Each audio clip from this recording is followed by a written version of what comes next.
नमस्कार, मैं केशव शुक्ला आप सभी का स्वागत करता हूं आर एक्सप्रेस के खास शो अब होगी मुद्दे की बात।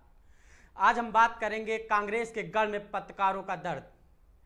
इस पे हमारे साथ बातचीत करने के लिए हमारे सहयोगी अखिल श्रीवास्तव हैं और सबसे पहले हम अखिल से पास चलने से पहले हम बात करेंगे कि आज क्या दिक्कतें आती है पत्रकारों को जब कांग्रेस के गढ़ में ही कांग्रेस की कवरेज करने में दिक्कतें होती हैं। हालांकि जब दिल्ली से चल करके सोनिया गांधी हो या प्रियंका गांधी परिवार का कोई भी सदस्य रायबरेली पहुंचता है तो भोई मऊ गेस्ट हाउस के अंदर जाता है, जिसके बाद लगातार कवरेज करते हैं रायबरेली के पत्रकार हो या दिल्ली के पत्रकार हो या लखनऊ के कोई भी जो भी आते हैं वो कवरेज करते हैं कांग्रेस परिवार का।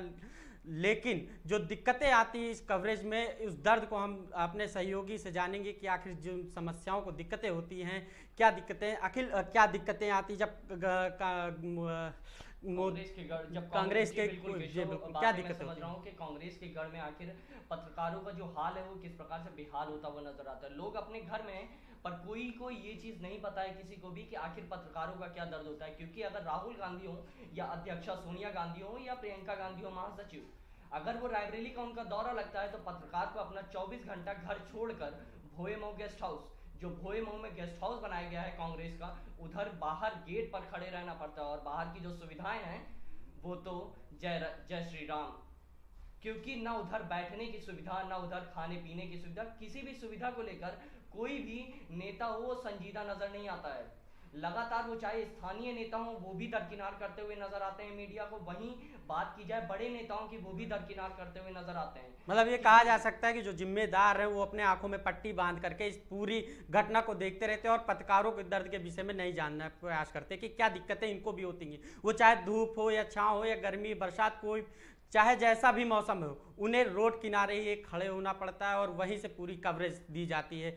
बिना पानी के, बिना किसी भी व्यवस्थाओं के उन्हें इस पूरी कवरेज के लिए छोड़ दिया जाता है। क्या जिम्मेदार इस पे अखिल नहीं ध्यान देते क्या, किस प्रकार कोई भी मीडिया के सामने आके इस बात को बयान नहीं करता, क्योंकि इस प्रकार के मुद्दे हम पहले भी उठा चुके हैं कि कांग्रेस के गढ़ में पत्रकारों का हमेशा से हाल बेहाल रहा है। भोईमऊ गेस्ट हाउस के बाहर पत्रकारों का जमावड़ा लग जाता है, रोड पर जैसे कर्फ्यू जैसे माहौल लग जाते हैं, क्योंकि जिस प्रकार से लोगों का इकट्ठा होना होता है वो सभी पत्रकार होते हैं, पर इधर उधर भटकते रहते हैं। भटकते हुए पत्रकारों को लेकर ना स्थानीय नेता कुछ कर पाते हैं, ना जो उच्च नेता हैं वो कुछ करना चाहते हैं, दोनों करना ही नहीं चाहते। सबसे बड़ी बात है उनको सिर्फ अपने मीडिया में आने को लेकर ही संजीदगी नजर आती है, पत्रकारों की सुविधाओं को लेकर कोई भी नेता सामने नहीं आता है। केशव, बात की जाए लगातार, क्योंकि सोनिया गांधी भी आई हैं अगर रायबरेली, तो लगातार देखा गया है हम लोग की पत्रकारिता की तरफ से दिल्ली से भी टीमें आती हैं, हम लोगों के जो ऊपर के रिपोर्टर्स होते हैं, स्टाफ रिपोर्टर्स, वो भी रायबरेली आते हैं। उनके सामने किस प्रकार से रायबरेली की इज्जत का फालूदा निकलता है वो सबसे बड़ी बात होती है। जी बिल्कुल, अगर उत्तर प्रदेश में एक ही सीट है वो भी बची रायबरेली केवल, लोकसभा की और रायबरेली को भी क्या हाथ से गंवाना चाह रहे क्या ये जिम्मेदार, कैसा लगता है? एक तरफ आप देखिए प्रियंका गांधी कांग्रेस की महासचिव पद पर है और उत्तर प्रदेश की कमान उनको दी गई थी, वो एक तरफ जोड़ के चलना चाहती हैं, क्योंकि आगामी चुनाव को लेकर प्रियंका गांधी ने मोर्चा भी संभाल लिया है और वो चाह रही हैं कि उत्तर प्रदेश में उनका एक दबदबा बन सके, क्योंकि जिस प्रकार से चुनाव नजदीक आता जा रहा है वैसे वैसे कार्यशैली भी बदलती हुई नजर आ रही है। पर जिस प्रकार से नजारे सामने आ रहे हैं, क्या रायबरेली का पत्रकार उनसे संतुष्ट है? बिल्कुल नहीं है। क्यों नहीं संतुष्ट है? क्योंकि वो पत्रकारों के बारे में नहीं सोच रहे हैं, वो सिर्फ मीडिया में और बयानबाजी में सिर्फ अपना पक्ष रखना चाहती है, वहीं घर के अंदर से बयान जारी कर देना। भोए मऊ गेस्ट थाने के बाद कभी भी ऐसा नहीं हुआ हो कि उन्होंने प्रेस वार्ता की हो। हालांकि इससे पहले एक दो बार जरूर उन्होंने किया होगा, पर अभी तक के युवा जितने भी पत्रकार आए हैं उनके सामने आज तक कोई भी कांग्रेस का नेता सामने आकर इस बात को नहीं रखा कि आखिर इस प्रकार की जो आखिर ये यहाँ पे क्या क्या लगता है कि जो रायबरेली के स्थानीय लोग हैं वो हाईकमान से नहीं मिलने देना चाहते हैं पत्रकारों को? क्या लगता है इसका भी डर है क्या स्थानीय लोगों को? सबसे बड़ी चीज है कि कोई भी कि यहाँ की जो लोकल की स्थितियां हैं वो उसकी पोल खुल जाएगी, ऐसा कुछ लगता है क्या, इसलिए नहीं मिलने देते हैं? जी बिल्कुल, सबसे बड़ी बात कि कोई भी स्थानीय नेता अपनी अध्यक्षा से मिलने नहीं देना चाहता रायबरेली के पत्रकारों को, क्योंकि पत्रकार असलियत बता देंगे। सबसे बड़ी बात है कि सोनिया गांधी ने गांव गोद लिया था, आखिर उसकी हालत एक बुरे गांव से, उड़वा गांव की हालत सबसे बुरे गांव से भी बुरे हालात में है। क्या आखिर सोनिया गांधी जो नेशनल नहीं इंटरनेशनल नेताओं में जिनका नाम गिना जाता है, उनके द्वारा गोद लिया गया गांव की हालत जर्जर रूप में है, क्या उनको इस बात का इल्म नहीं है?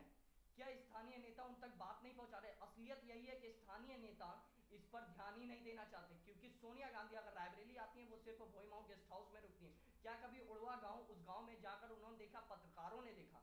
पत्रकारों की वहां की दुर्दशा की बात है तो वहां पत्रकार कवरेज करने नहीं जाता, क्योंकि वहां पे कवरेज करने के बाद अगर वो खबर दिखाई भी जाती है तो उस पर कोई भी तरह की कार्रवाई सामने नहीं आती है। ना उच्चाधिकार ना उच्च नेता करना चाहते हैं जो ऊंचे पद पर बैठे हैं, ना स्थानीय नेता अपना कोई सहभागिता देना चाहते हैं उस गांव की जो कार्यशैली है, उस गांव की जो दुर्दशा है उसको बदलना चाहते हैं। सबसे बड़ी बात है क्या, सोनिया गांधी द्वारा उड़वा गांव गोद लेने के बाद, क्योंकि एक तरफ देखा गया केंद्र सरकार ने इस बात का निर्णय लिया था कि हर सांसद एक गांव गोद लेगा जिसको एक मॉडल रूप में तैयार किया जाएगा।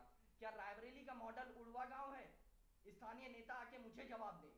कई कवरेज भी आपने उड़वा गांव में की होंगी, कई बार हमारी टीम भी गई है। क्या वहां पे दिक्कतें आपने देखी होंगी? क्योंकि जिस प्रकार पत्रकारों का ही दर्द एक है, पत्रकार को ही नहीं अपने सांसद से मिलने दिया जा रहा है, राष्ट्रीय अध्यक्ष से नहीं मिलने दिया जा रहा, सांसद से नहीं मिल पा रहे, तो क्या लगता है यहाँ के जो रायबरेली की जनता है वो मिल पाती होगी, वो अपना दर्द बता पाती होगी स्थानीय नेताओं के कारण? एक आम आदमी चाहता है उसको खान पान की सुविधा हो, जहाँ रह रहा हो उसके रहन सहन की सुविधा हो पूरी तरह। पर अगर उड़वा गांव में आप चले जाइए, नालियां बजा रही हैं, खाने के लिए अन्न नहीं मिलता है लोगों को, लोग उधर असुविधाओं से जूझ रहे हैं। अगर प्रधानमंत्री नरेंद्र मोदी की योजना ना आती शौचालय, तो मुझे नहीं लगता कि कभी योजना धरातल पे पहुंच पाती। वहां पे ना बाथरूम की सुविधा, ना शौचालय की सुविधा, किसी भी प्रकार की कोई ऐसी सुविधा नहीं है जो इस बात को बयां कर सकें कि वहां पर जो सुविधाएं हैं वो सोनिया गांधी द्वारा दी जा रही हैं। क्या स्थानीय नेताओं को इस बात का इल्म नहीं है कि सोनिया गांधी की छवि खराब हो रही है? मतलब क्यों क्या नहीं सोचना क्या चाहते कहेंगे स्थानीय नेताओं की वजह छवि धूमिल हो रही है सोनिया गांधी के, क्या ऐसा कुछ कहेंगे क्या? लगातार स्थानीय नेता अपने अध्यक्षा से किसी को नहीं मिलने देना चाहते। सबसे बड़ी बात तो यही है कि स्थानीय नेता खुद नहीं मिल पाते हैं। नहीं, भीड़ तो मजमा तो लगा रहता है ना, बाहर भी लगा रहता है, अंदर भी लगा रहता है, बिल्कुल जमावड़ा लग जाना, लोगों की भिड़ंत भी हो जाती गेट पे अंदर जाने को लेकर के, उसमें कि हम मिलेंगे, लेकिन और वहीं जमावड़ा तो होता है ना। पत्रकार क्योंकि धरातल पर जाके बात कर रहा है केशव, धरातल पर जाना सिर्फ पत्रकार का काम है। अंधेरे में जाके भी पत्रकार अपनी कवरेज करता हुआ नजर आता है। रात का अंधेरा होता है, वो अपना घर छोड़ के जाता है और भोईमाऊ गेस्ट हाउस के बाहर इस वजह से रुकता है क्योंकि उसे बयान मिल सके, क्योंकि हर चैनल चाहता है कि उसको एक बयान मिले और सोनिया गांधी का वर्जन हो या जो भी गांधी परिवार से आए हो उसका वर्जन हो। पर कभी भी आज तक नहीं हुआ है कि वो बाहर निकल कर वर्जन दियो। गिड़गिड़ाना पड़ता है, कभी कभी ऐसी हालत आ जाती है, उच्चाधिकारियों के दबाव में हम लोग को बयान लेना पड़ता है और बयान नहीं मिल पाता है। घंटों वेट करने के बाद भी जिस काम के लिए आप रुके, अगर आपका वो काम नहीं होगा तो आपके अंदर किस प्रकार की भावना आएंगी, आप इस बात को खुद सोचिए।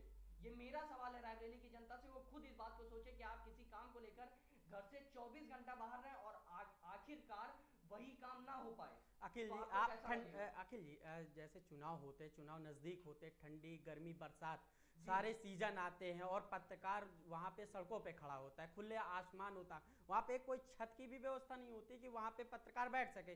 खुले आसमान के नीचे जो है भोईमाऊ गेस्ट हाउस के बाहर खड़ा होता है और केवल एक बाइट के और विजुअल के इंतजार में होता है और मुलाकात भी नहीं हो पाता। क्या लगता है किस कारण ये पूरा? एसपीजी की सुरक्षा उनको दी गई, हालांकि एसपीजी की सुरक्षा मुहैयन थी, उनको मिलनी भी चाहिए थी, पर एसपीजी की सुरक्षा मिलने के बाद उनका मीडिया से दरकिनार होना व रायबरेली की जनता से स्वयं ना मिलना, बंद गाड़ी में आना, बंद गाड़ी से चले जाना, क्या रायबरेली ने इसी बात को लेकर चुना था रायबरेली की सांसद सोनिया गांधी को? आखिर इसका सबसे बड़ा जिम्मेदार मैं सोनिया गांधी जी को नहीं मानता, मैं जिम्मेदार मानता हूं अखिल यहाँ पे रोकेंगे आपको एक, जैसे कि सोनिया हो या प्रियंका हो या राहुल गांधी हो, आते हैं माँ बेटी बहन तीनों लोग रायबरेली आते हैं, अपना प्रोटोकॉल सेट करते हैं। क्या ये जब आते हैं भोईमाऊ गेस्ट हाउस के अंदर जाते हैं तो पत्रकार खुले आसमान के नीचे खड़े रहते हैं, क्या इनको ये दर्द नहीं दिखता? स्थानीय नेता की बात छोड़िए, वो तो अपना पल्ला झाड़ेंगे क्योंकि उनको भी डर है कि कहीं जो रायबरेली की दिक्कतें वो उनके सामने ना आ पाए। तो क्या प्रियंका या सोनिया को नहीं दिखता ये दर्द की पत्रकार रोड पे खड़े खुले आसमान के नीचे? सबसे बड़ी बात तो ये कि स्थानीय नेता भी तो नहीं अंदर पहुंचाना चाहते। बंद गाड़ी से चलिए, आपने आंखें बंद कर दी, पर क्या आप नहीं तो वो तो गाड़ी से सामने से ही जाती ना, तो उनको भी तो दिखता होगा कि पत्रकार आसमान के नीचे खड़े खुले। पर आंखें बंद करना भी लाजमी है। मान के चलिए उन्होंने आंखें ही बंद कर ली, तो क्या उनके स्थानीय नेताओं को इस बात का इल्म नहीं है कि रायबरेली के जो पत्रकार उनकी बातों को सोनिया गांधी, अध्यक्ष सोनिया गांधी के कानों तक पहुंचाएं कि पत्रकार बाहर बुरी तरह बेहाल है, उनको खाने पीने की कोई सुविधा नहीं है, 24 घंटा बाहर खड़े हैं आपके लिए। या तो आप उनको वर्जन दे दीजिए या उनके खाने पीने की सारी सुविधाएं तो आप उनको मुहैया करा सकती अखिल, हैं। अगर हम लोग रायबरेली से बाहर जाते हैं, रायबरेली से बाहर जाते हैं, जी। अपने सीनियर्सों से मिलते हैं, वो भी कई वहाँ पे चर्चाएं हुआ करती हैं बाहर के जिलों में कि रायबरेली गढ़ है कांग्रेस का, काफ़ी अच्छी व्यवस्थाएं होंगी। लेकिन जब समय आता है कि प्रियंका हो या सोनिया गांधी अपने दौरे पर रायबरेली पहुंचती हैं, तो बाहर से जो हम लोगों के सीनियर्स होते हैं वो रायबरेली पहुंचते हैं, तो क्या उनको ये जो दिखता है, दिक्कतें देखते हैं, तो क्या अपनी छवि रायबरेली की धूमिल नहीं होती? वहां पे तो काफी अच्छा हम लोग करते हैं, लेकिन रायबरेली की छवि तो धूमिल हो रही है ना। कहा था कि रायबरेली की छवि जिस प्रकार से धूमिल कर रहा है, रायबरेली के जो स्थानीय कांग्रेसी नेता हैं, वो अध्यक्ष पद पे जरूर इस समय बदलाव हुआ है, पर अध्यक्षों का इस बात का प्रतिनिधित्व करना होगा कि रायबरेली के पत्रकारों की जो बात है, जो दुर्दशा होती है भोईमऊ गेस्ट हाउस के बाद, उस दुर्दशा को सुविधा में बदलना क्या अध्यक्ष का काम नहीं है? क्या आपका काम सिर्फ इतना है कि जब आपको प्रेस वार्ता करना है तो आपको प्रेस को बुला लेना है, प्रेस के सामने अपना वर्जन दे देना है? क्या इस बात को आपको ये नहीं सोचना चाहिए? क्या कभी कोई भी पत्रकार आपको कॉल करता है, क्या आप बिना उच्चाधिकारी के आदेशों के बिना आप अपना वर्जन नहीं दे सकते हैं? क्या कठपुतली हो चुके हैं रायबरेली के स्थानीय नेता? अगर अखिल बात की जाए तो सोनिया गांधी की, तो सोनिया गांधी हम लोगों की सांसद हैं और लगातार वो सांसद चली आई, जब वो सरकार रही हो तब भी सांसद थी, सरकार नहीं है फिर भी सांसद हैं। रायबरेली के लोग उन्हें पसंद करते हैं, ठीक है। लेकिन जो पत्रकारों के लिए अगर बात की जाए तो क्या सांसद निधि से पत्रकारों के लिए प्याऊ की व्यवस्थाएं हो या मीडिया सेंटर की व्यवस्था हो, क्या भोईमऊ गेस्ट हाउस में इतनी नहीं की जा सकती क्या? क्योंकि सांसद हैं, सांसद निधि लगाई जा सकती है ना पत्रकारों के लिए उनके गेस्ट हाउस में, कि ताकि उनकी जो कवरेज हो वो अच्छे से कवरेज हो। चाहे वर्जन के लिए अगर बात की जाए तो वर्जन भी अच्छे से मिल जाए, तो अच्छी व्यवस्थाएं तो दी जा सकती है ना। जो बदलाव 60 साल में नहीं हुआ उसकी उम्मीद अब करना बिल्कुल गलत होगी। सबसे बड़ी बात रहेगी इस खबर को दिखाए जाने के बाद, इस मुद्दे को उठाए जाने के बाद कितने पत्रकार हैं जो हमारा साथ देते हैं और इस खबर को प्रमुखता से शेयर करते हैं। चलिए, और मैं चाहूंगा कि इस पत्रकारों के दर्द को, सोनिया गांधी सांसद हैं रायबरेली की और रायबरेली की बहू कही जाती हैं, उनको इस बात को सुनना पड़ेगा कि पत्रकारों का दर्द भी है, और पत्रकार जब 24 घंटा आपके लिए काम कर सकता है तो आपका भी काम बनता है कि पत्रकारों की सहूलियत पेश हो। और अपने स्थानीय नेताओं को भी इस बात का इल्म कराना है कि वो रायबरेली के पत्रकारों की जो असुविधा है उनको सुविधाओं में बदल सके। बिल्कुल, सांसद नीति है, बाकायदा सांसद भी है रायबरेली के, जिस विकास के, तो इससे रायबरेली पत्रकारों के लिए किया जा सकता है। बिल्कुल, चलिए ठीक है, फिर आगे बात होगी और नए मुद्दे के साथ हम लोग आपके साथ बीच में रहेंगे। तब तक के लिए धन्यवाद, नमस्कार। धन्यवाद।